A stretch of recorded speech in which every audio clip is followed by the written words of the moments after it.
Hi you guys, मेरा नाम है ईना और मैं हूँ आपकी पर्सनालिटी डॉक्टर। सो भाई, आपको आज मैं बताने वाली हूँ ऐसे राइटिंग कैसे करना चाहिए, क्या चीज एसेंशियल है जब आप एक ऐसे लिखते हैं, और व्हाई नॉट कि भाई मैं आपको टॉपिक्स भी दे दूं। तो बने रहिए मेरे साथ इस पूरे वीडियो के साथ। May be there is a part 1 and there will be a part 2 as well. ठीक है, सो भाई शुरू करती हूँ मैं आपको बताने के लिए कि हाउ टू डू एन ऐसे राइटिंग एंड हाउ इज ऐसे राइटिंग इंपॉर्टेंट फॉर यू। कई एग्जामिनेशंस में ऐसे राइटिंग के बारे में पूछा जाता है। ऐसे राइटिंग के अलावा कई कंपनीज में जब इंटरव्यू होता है तब भी ऐसे राइटिंग के बारे में पूछा जाता है।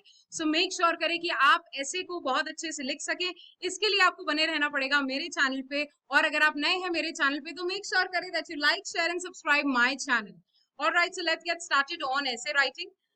सो सबसे पहली बात जो मैं आपको ऐसे राइटिंग के बारे में बताने वाली हूँ, that will be, so the first thing जो आज आपको मैं ऐसे राइटिंग के बारे में बताने वाली हूँ, that is selecting the topic. या तो आपको टॉपिक वहां से मिला गया हो या तो आपको एक टॉपिक सिलेक्ट करना हो। तो सबसे पहला इंपॉर्टेंट काम करना है, आपको टॉपिक सिलेक्ट करना है। सेकंड इंपॉर्टेंट काम करना है कि रिसर्च करना है उस पर्टिकुलर टॉपिक पे और अपना फर्स्ट ड्राफ्ट बनाना है। फर्स्ट ड्राफ्ट का मतलब ये होता है कि आप एक थोड़ा सा रफ स्केच, एक रफ डायग्राम बना लें अपना, कि भाई क्या क्या चीजें ऐसी हैं जो आपको लगता है कि ऐसे में इंक्लूड करनी चाहिए। क्योंकि जब हम रिसर्च करते हैं, रिसर्च की एक खास बात यह कि आपको रिसर्च में बहुत सारा पढ़ना पड़ता है और सिर्फ उसमें से सिलेक्टिव चीजों को आपको लेना पड़ता है। सो इसके बाद जो तीसरी चीज आपको करनी है, proofread the essay to improve it. Obviously अगर आपने कोई चीज लिखी है तो उसे प्रूफ रीड करना बहुत ज्यादा आवश्यक है। सो मेक श्योर करें that you proof read your essay for the better enrichment of the essay. And जब आप ये ऐसे किसी को देंगे तो ऑब्वियस सी बात है कि ये बहुत अच्छा लगेगा जब ये ऑलरेडी प्रूफ रेड होगा। तो इसमें ग्रामेटिकल एरर्स नहीं होंगे, कोई टाइपोज नहीं होंगे, कोई और गलती नहीं होगी। अगर आपको लगता है कि कोई चीज एडिशन होनी चाहिए सो आप वो चीजें रफ ड्राफ्ट में पहले से बना के रखेंगे। So let's get started on ऐसे राइटिंग। सबसे पहले पिकिंग द टॉपिक। क्या है इंपॉर्टेंट पिकिंग द टॉपिक के बारे में? सबसे पहले you may have the topic assigned और you may have the topic given on the free rein to write on the subject of your choice. If you're given the topic, you should think about the topic of the paper that you want to produce. आप क्या चीज produce करना चाहते हैं, आपको इस सब का सोचते हुए, ध्यान में रखते हुए आपको अपना टॉपिक पिक करना पड़ेगा। ऑलराइट, नेक्स्ट जाता है, if your goal is to educate, choose the subject that you have already studied. अगर आप ये सोचते हैं कि आपको टॉपिक मिला हुआ है, आपको चूज करना है अपना टॉपिक, तो ऐसा कोई टॉपिक चूज करिए जिसके बारे में आप थोड़ी बहुत जानकारी ऑलरेडी रखते हो और थोड़ी बहुत जानकारी आपको अवेलेबल हो जाए आपकी रिसर्च से। ठीक है, तो भाई ध्यान रखना पड़ेगा कि अगर एजुकेट होना है तो आपको इस तरह का टॉपिक लेना पड़ेगा। If your goal is to persuade your subject, then choose the subject that you are passionate about. अगर आपसे ये बोला जाता है कि आपको चॉइस है और आप कैसे किसी को परसुएड, यानी आप किसी पे प्रभाव डाल सकते हैं, तो वैसा ही टॉपिक उठाएं जिससे आपको लगता है वाकई इस बात से किसी पे प्रभाव डाल सकते हैं। इसमें आप फैक्ट्स, फिगर्स ऐड कर सकते हैं। ये सारी चीजें बहुत ज्यादा इंपॉर्टेंट है।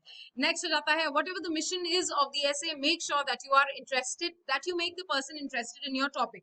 कोई भी ऐसे का टॉपिक हो, आप टॉपिक, अगर आपका टॉपिक ये भी है कि जहर का क्या इंपॉर्टेंस है, तो वो टॉपिक इतना अच्छा होना चाहिए और उसमें कंडीशनिंग इतनी अच्छी होनी चाहिए कि ऑटोमेटिकली ये टॉपिक जो है बहुत ही इंपॉर्टेंट हो जाए। ओके, सो नेक्स्ट जाते हैं हम हमारे टॉपिक पे, जहां मैं आपको बताने वाली हूँ कि कैसे एक आउटलाइन आप बना सकते हैं अपने ऐसे की। तो सबसे पहले आपको क्या करना है, you have to write a successful ऐसे।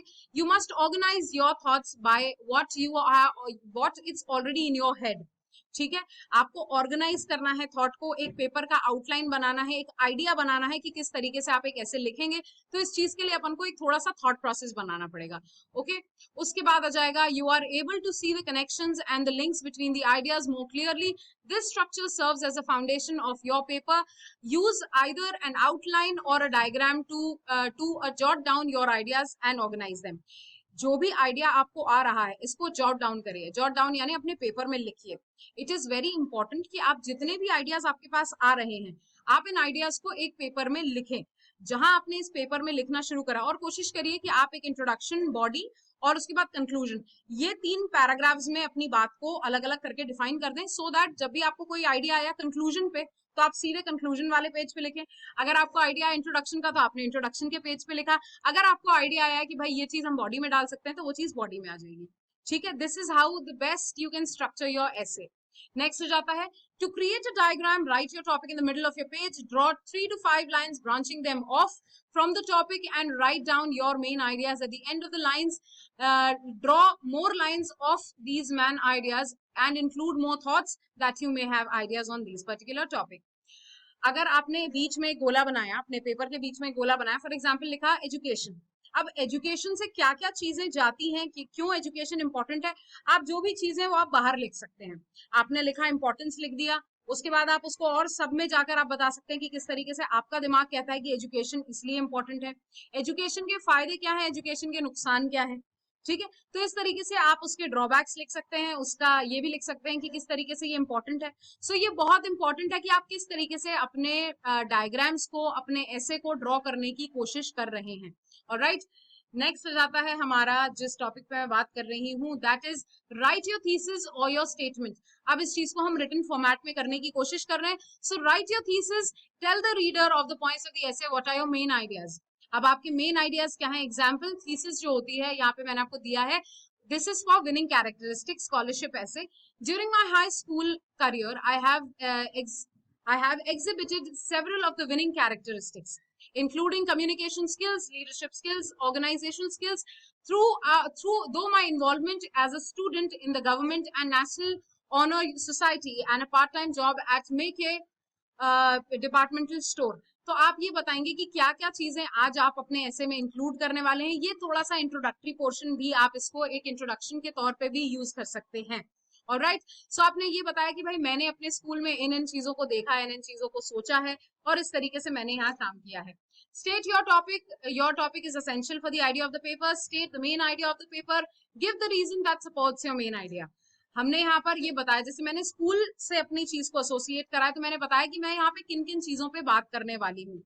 Give one more reason to support your ideas, अपने आइडिया को सपोर्ट करने के लिए रीजंस दीजिए। Include an opposing viewpoint to your main idea if applicable.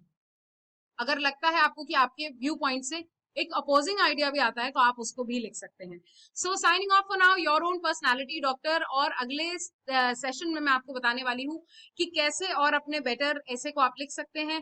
Formatting हम थोड़ी सी यहाँ पर देख चुके हैं, इसके बाद कैसे इसको आगे बढ़ाएंगे ये मैं आपको बताने वाली हूँ।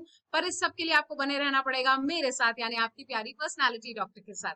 सो let me be help to you and you be help to me. अगर आप नए हैं चैनल पे, so make sure that you like, share and subscribe. Thank you so much guys.